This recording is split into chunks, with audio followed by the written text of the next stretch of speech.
مزارات کی زیارت کو لوگ جاتے ہیں، ہمارے پاکستان سے بھی گزشتہ سالوں میں ہزاروں لوگ عراق شریف جاتے ہیں مزارات کی زیارت کے لیے، اور بعض ہمارے یہاں دوسرے شہر اور شہر میں بھی مزار ہوتے ہیں تو زیارت کے لیے جاتے ہیں۔ تو زیارت کے لیے سفر کرنا مزارات کی، تو یہ کیسا ہے مردوں کے لیے؟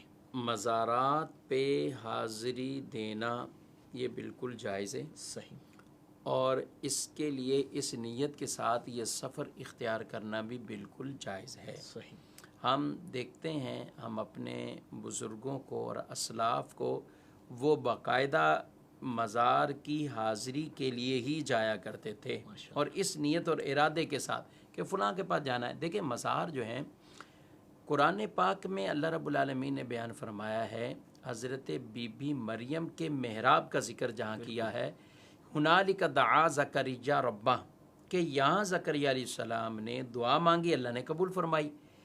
وہ ان کی عبادت کی جگہ تھی جہاں وہ عبادت کرتی تھی۔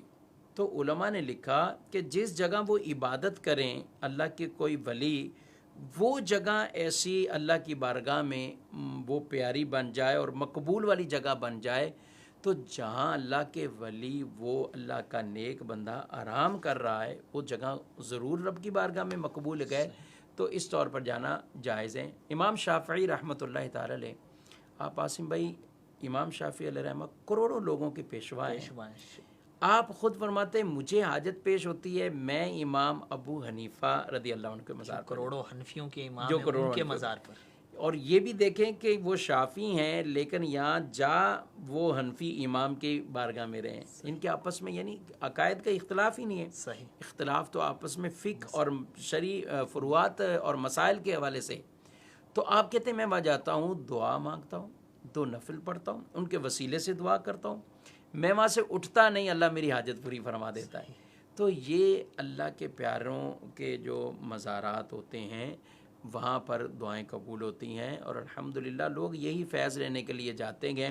اور یہاں سب سے بڑی بات جو غلط فہمی لوگوں کو یہ ہے، دیکھیں دعا اللہ نے ہی قبول فرمانی ہے۔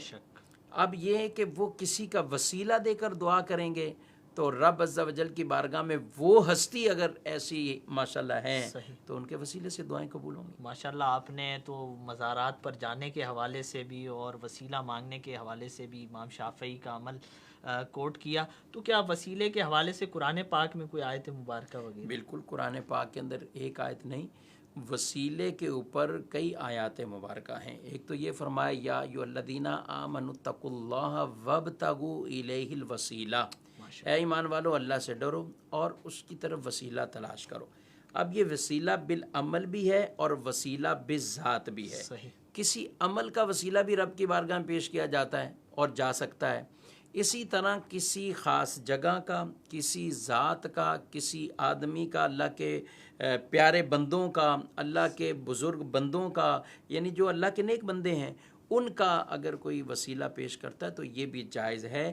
اور قرآن تو ہمیں خود کہہ رہا ہے وَلَوْ أَنَّهُمْ إِذْ ظَلَمُوا أَنفُسَهُمْ جَاءُوكَ فَاسْتَغْفَرُوا اللَّهَ وَاسْتَغْفَرَ لَهُمُ الرَّسُولُ، یعنی گناہ اللہ نے بخشنے ہیں لیکن فرمایا جا رہا ہے میرے محبوب کے پاس آ جاؤ، اور یہاں آ گئے اور یہاں استغفار کیا اور انہوں نے سفارش کر دی تو اللہ توبہ قبول فرما لے گا، اللہ رحم فرمائے گا۔ تو یہ بالکل جائز ہے۔